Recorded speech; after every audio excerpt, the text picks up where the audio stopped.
Bienvenue. La chasse célibataire s'est ouverte après tout au printemps. Vous êtes peut-être même en train de construire un couple avec quelqu'un pour diverses raisons. Et on va voir ici si finalement les raisons que vous aviez sont bonnes ou si finalement vous êtes tombé dans le piège de vous mettre en couple. Eh bien tout simplement pour des raisons qui n'ont rien à voir avec le fait que vous aimez la personne en face. Et ça serait dommage, n'est-ce pas? Donc on va enchaîner tout de suite avec la première raison qui est tout simplement celle de vous réparer. Parce que oui, essayer de se réparer dans une relation, eh bien c'est une très mauvaise idée. Tout simplement parce que une relation n'est pas une psychothérapie, ce n'est pas un hôpital, ce n'est pas une charité. Quand on se met en couple, ce n'est pas parce qu'on a envie d'être réparé par l'autre. C'est une très mauvaise, d'ailleurs excessivement mauvaise même, raison de se mettre en couple. Je vous conseillerais davantage de vous tourner vers des psychothérapeutes qui seront bien plus à même de vous aider qu'une relation totalement insatisfaisante qui au final probablement vous détruira l'un et l'autre, voire les deux, dans une relation qui au final n'avait pas lieu d'être, si ce n'est d'essayer de se rétablir et de cacher la misère. Se mettre en couple tout simplement parce que l'on a envie de se réparer, c'est une très mauvaise idée.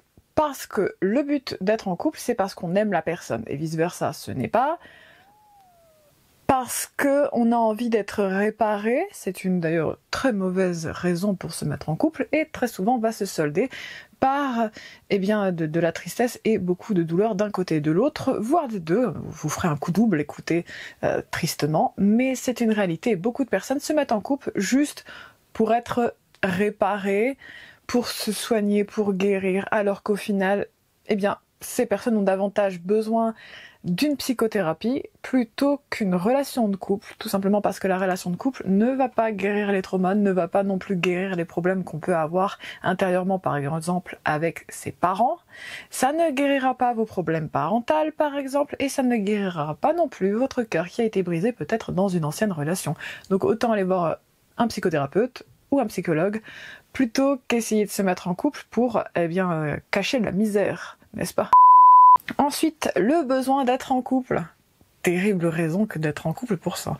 Beaucoup de personnes se mettent en couple par besoin, c'est-à-dire que ces personnes vont se mettre en couple parce qu'elles ressentent le besoin d'être avec quelqu'un. Ce sera vraiment être avec quelqu'un pour être avec quelqu'un et non pas être avec la personne parce qu'on a des sentiments pour elle et vice-versa. Et dans ce type de situation, être en couple juste pour être en couple n'a au final aucun sens. Tout simplement parce que oui, ça va pallier à une espèce de solitude, mais sachez que l'on ne se sent jamais aussi seul que quand on est entouré de personnes qui ne nous connaissent pas, ne nous écoutent pas et ne nous aiment pas vraiment. Une autre raison très mauvaise de se mettre en couple serait celle d'avoir des faveurs dites un petit peu sensuelles ou autres, ou avantageuses d'une manière pécuniaire ou d'une manière un peu plus charnelle on va dire, ou même d'un point de vue réseau, etc. C'est une mauvaise raison d'être en couple parce que, encore une fois, on est en couple parce qu'on aime la personne et vice-versa, on n'est pas en couple pour avoir des faveurs derrière. Ça, c'est une relation d'échange, de service, ce n'est pas vraiment être en couple. Et d'ailleurs, c'est une très mauvaise raison pour l'être, parce que au final, ça revient vraiment à utiliser les autres. Et quand on veut être en couple, on ne fait pas ça, parce que ce n'est pas une bonne raison d'être en couple. Ça, c'est une raison totalement mue par de la manipulation pour avoir des avantages. Se rassurer est une autre raison qui probablement va un petit peu avec celle dont je viens de parler, c'est tout simplement la raison de se mettre en couple pour rassurer son ego, pour prouver que je suis capable d'avoir une telle femme à mon bras, je suis capable d'avoir tel homme à mon bras, ça prouve ma valeur, alors qu'au final ça prouve davantage un manque de confiance en soi, mais aussi un besoin de renchérir sur ce qu'on a déjà en ayant quelqu'un d'autre. Ça revient vraiment à objectifier au final les autres. Et ce n'est pas une bonne raison d'être en couple parce que c'est à la fois retorse, terriblement retorse, et en même temps ça prouve un niveau d'insécurité tel que d'avoir besoin de se rassurer en étant en couple pour dire vous voyez j'ai réussi parce que je suis en couple. Parce que concrètement ce n'est pas parce qu'on est en couple qu'on a réussi et ce n'est pas parce que l'on est célibataire qu'on a échoué. Ça ne veut rien dire. Le but dans la vie c'est davantage de trouver et de réaliser vos aspirations et pas juste faire comme tout le monde et essayer d'atteindre les buts que tout le monde plus ou moins peut avoir. Être en couple, être célibataire, au final, ne nous définit pas et ne définit certainement pas notre niveau de réussite. Ça définit juste que, bah oui, on avait envie d'être en couple, mais ça s'arrête là. Ça ne nous donne pas plus de valeur qu'une autre personne. Et inversement. Vous n'êtes pas encore abonné ? Il est temps de le faire. N'oubliez pas non plus de commenter et de liker la vidéo si vous l'appréciez déjà au stade où nous en sommes. Après tout, ça aide au référencement. Et en plus, effectivement, nous avons atteint les 111 abonnés. J'adore les synchronicités, autant vous dire que oui, j'ai une photographie de cet instant qui a eu lieu ce dimanche, il me semble, et c'était absolument mémorable. J'avoue avoir dansé pendant 1 minute entière, mais bref, on va passer au reste de la vidéo et on reprend tout de suite. Ensuite, certaines familles, comme vous devez probablement le savoir, ont la réputation, notamment dans diverses cultures, de, comment dire, d'essayer de dicter tout simplement le fait qu'il faille forcément fonder une famille, se mettre en couple, avoir des enfants, etc. Et il y a des personnes qui se mettent en couple pour satisfaire leur famille afin d'être laissées tranquilles globalement et de réaliser ce que leur famille voulait. Or, quand on se met en couple, encore une fois, et je vais le répéter probablement à travers toute la vidéo, tout à fait, on se met en couple parce que l'on ressent quelque chose pour l'autre, parce qu'on est amoureux de la personne et vice-versa. On ne se met pas en couple pour satisfaire une culture, pour satisfaire notre famille. Alors, c'est bien gentil, j'entends bien que effectivement on veut suivre la tradition familiale, on a envie aussi qu'on nous laisse un peu tranquille, on ne va pas se mentir, parce que c'est vraiment très gonflant, qu'à chaque réunion de famille on vous dise « Et les amours, comment ça se passe? T'es en couple? Machin, tu vas avoir des enfants? Tic-tac, attention, le temps passe !» En fait, je te demande l'heure. Non, je t'ai pas demandé l'heure. Donc tu vas t'asseoir dans un coin et tu arrêtes de m'embêter avec ça. Parce que le nombre de personnes qui dérangent les autres à sortir des vieilles excuses comme quoi oui, mais tu auras raté ta vie, l'horloge biologique tourne. Oui, et alors? C'est mon horloge, c'est votre horloge biologique, c'est mon horloge biologique. On fait ce qu'on veut. Si vous avez envie d'être en couple, allez-y.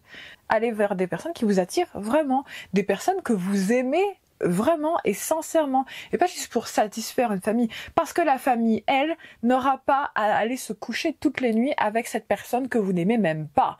Juste pourquoi? Pour satisfaire de l'ego, parce que effectivement c'est de l'ego, parce que l'espèce de volonté de faire perdurer la famille, ça n'a rien à voir avec le fait d'être des gens bienveillants qui ont envie que vous soyez heureux, c'est juste le fait de faire perdurer un ADN et un nom. Et ça, c'est pas de la bienveillance, c'est de l'égocentrisme. C'est de l'orgueil. Ça n'est pas du tout bienveillant. Ce n'est pas le cas. Et aux nombreuses familles à chaque fois qui essayent de nous caser, parce que je suis latine, on m'a déjà fait le coup, même quand j'avais déjà 16 ans, à me sortir, oui, on va te présenter mon fils et mon machin, parce que oui, ça se fait aussi beaucoup, sachez-le, dans les cultures latines, ça se fait aussi.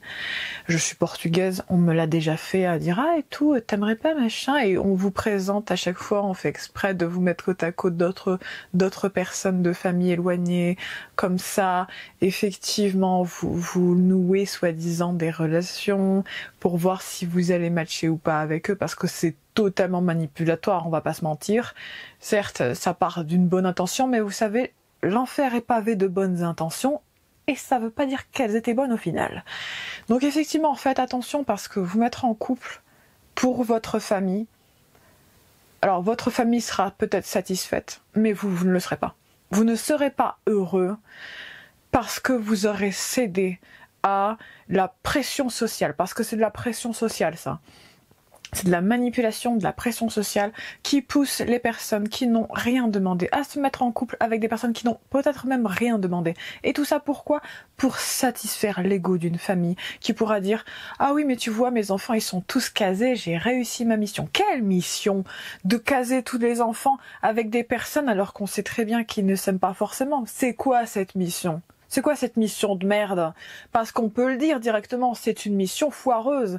Le but dans la vie, et peu importe votre culture, peu importe votre religion, c'est de faire en sorte d'être heureux. Et ça, c'est international, ça traverse absolument tous les mouvements religieux, toutes les philosophies, parce que le but de la vie, c'est de s'accomplir en tant que personne, dans nos aspirations. Alors effectivement, on peut avoir des aspirations très différentes les uns des autres, mais c'est pas l'important. L'important, c'est d'être heureux et de se réaliser par rapport à réaliser ce que l'on veut nous. Ce qu'une famille veut, on peut l'entendre, on peut faire des efforts, mais ne faites pas un effort et un compromis sur votre bonheur avec l'amour. On ne négocie pas l'amour, on ne négocie pas ça. Et on n'essaye pas non plus d'imposer des relations aux autres. Tout ça pourquoi? Pour dire, ah vous voyez, tous mes enfants sont mariés, ils ont tous eu des enfants. Ouais, sympathique. Est-ce qu'ils sont heureux? Est-ce qu'ils sont vraiment heureux? Ou est-ce qu'au final c'est juste se contenter et faire avec une situation qui a été totalement manipulée? Tout ça pourquoi? Pour pouvoir dire mes enfants sont mariés. Ouais, c'est bien. Mais est-ce qu'ils sont heureux? Parce que c'est ça la vraie question. À la base, quand on est quelqu'un de sain, on veut le meilleur pour les personnes qu'on aime. Qu'importe si ce soit amicalement, d'un point de vue familial ou amoureusement, on souhaite le meilleur. Et quand on essaye de pousser les autres à faire des choses qu'ils ne veulent pas, à se marier avec des personnes, juste pour le fait juste d'être marié et d'avoir des enfants, ça n'est pas bienveillant. Ce n'est pas souhaiter le meilleur à quelqu'un. C'est imposer des idéaux et des comportements et des actions à quelqu'un qui n'a peut-être rien demandé. Et quand on aime quelqu'un, on fait pas ça. Parce qu'on souhaite le meilleur à l'autre. On souhaite que la personne se réalise et soit heureuse. Peu importe quel visage ou quel aspect cela peut prendre. On souhaite le meilleur à quelqu'un que l'on aime vraiment.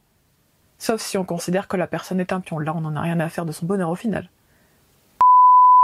Et enfin, et probablement celui qui me donne envie de m'énerver le plus fort probablement, et c'est tout simplement les personnes qui se mettent en couple pour pouvoir avoir de l'ascendance sur quelqu'un, aka les pervers narcissiques, manipulateurs, les personnes qui ont besoin d'extérioriser leur colère en par exemple levant la main sur leur partenaire, qu'importe leur genre, et qui cherchent du coup des partenaires pour pouvoir les écraser afin de satisfaire leurs égos et leurs complexes d'infériorité.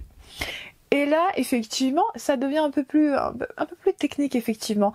Ce n'est pas une bonne raison d'aller vers des personnes pour se mettre en couple avec, pour passer ses nerfs dessus, ou si vous êtes à l'inverse, la personne qui, eh bien, est devenue tout simplement la victime, parce que oui, à ce niveau-là, on peut appeler ça une victime, eh bien, je vous invite à ne pas rester là-dedans. Parce que vous n'êtes pas un punching ball, vous n'êtes pas là pour vous écraser, vous n'êtes pas là pour être écrasé, et les personnes qui sont de ce type à se mettre en couple pour pouvoir écraser les autres afin de ressentir ne serait-ce qu'un tant soit peu d'étincelles dans leur triste et morne existence, je vous invite vivement à laisser tranquille les autres personnes qui n'ont absolument rien demandé. Si vous êtes la victime, je vous invite vivement à vous rapprocher bien tout simplement de votre famille ou de vos amis proches dont la personne a probablement déjà essayé ou a d'ores et déjà fait en sorte de vous éloigner, parce qu'après tout, quoi de plus facile qu'une proie qui est isolée, n'est-ce pas? Et donc je vous invite vivement à vous rapprocher de vos proches qui, eux, n'essaieront pas de vous écraser ou de vous manipuler. Et quant aux personnes qui se diraient peut-être que c'est inconsciemment, qui se mettent à être en couple et qui passent leur nerf au final sur leur partenaire, je vous invite davantage à aller voir des psychothérapeutes que de vous mettre en couple. Parce que même si je veux bien vous donner une bonne conscience, n'est-ce pas? Je veux bien, je ne vous donnerai pas le bon Dieu sans confession, effectivement, mais je vous invite vivement à aller voir des personnes qui pourront vous aider, qu'importe de quel côté vous êtes. Parce que d'un côté, et même si c'est purement inconscient que vous vous mettez en couple avec des personnes alors que vous avez des problèmes à régler et que vous passez vos nerfs sur l'autre, je vous invite à aller voir des psychologues pour vous aider. Parce que passer ses nerfs sur quelqu'un ne vous aidera pas. Et si vous êtes la victime, je vous invite également à déjà vous éloigner très clairement de cette personne, parce qu'il est hors de question de continuer à faire ces genres de bêtises. On fait pas ça ici. Vous prenez vos affaires et vous partez. Peu importe à quel point ça va vous briser le cœur, peu importe à quel point vous êtes attaché. Sachez qu'il faut toujours se faire passer en premier dans une relation et ne jamais s'oublier. Parce que quand on s'oublie, c'est la meilleure manière d'être détruit. Alors oui, vous me direz, c'est égoïste. Non. Ça n'a rien d'égoïste Ça n'a rien d'égocentrique de se faire passer en premier et de refuser de se faire marcher dessus ou de se faire humilier. Ça n'est pas égoïste. Ça s'appelle être sain d'esprit et avoir un esprit de survie, surtout un instinct de survie, suffisamment développé pour ne pas s'oublier et se faire brutaliser, humilier et dégrader, parfois même purement gratuitement, mais de toute façon. Il n'y a rien qui justifie qu'on dégrade, qu'on humilie ou qu'on fasse du mal à quelqu'un d'autre. Absolument rien. Et ça ne sert à rien de venir en commentaire me dire qu'il y a des situations où il y a des circonstances atténuantes parce que c'est faux. Rien au monde ne justifie qu'on humilie ou qu'on dégrade quelqu'un. Et ce n'est pas négociable. C'est ainsi. Donc si vous êtes dans le cas de figure surtout du dernier dont je viens de parler, vous prenez vos affaires et vous vous en allez. Il n'est pas question de rester sous prétexte que oui mais je l'aime. L'amour, ça passe déjà et en premier lieu par s'aimer assez soi-même pour ne pas s'infliger de relations destructrices. Avoir assez de compassion pour soi-même en premier lieu pour ne pas s'impliquer dans des relations toxiques et malsaines. Ça, c'est la première preuve d'amour dont on fait preuve.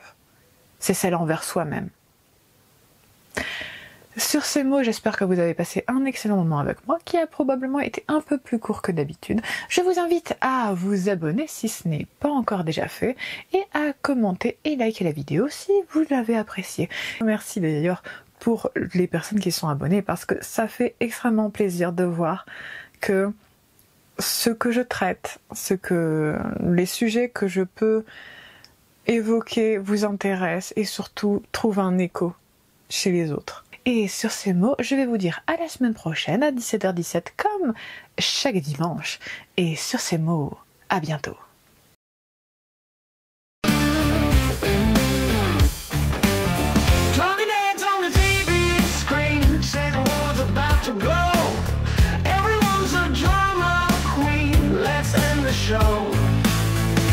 Press the button, stop the chatter, let's see what we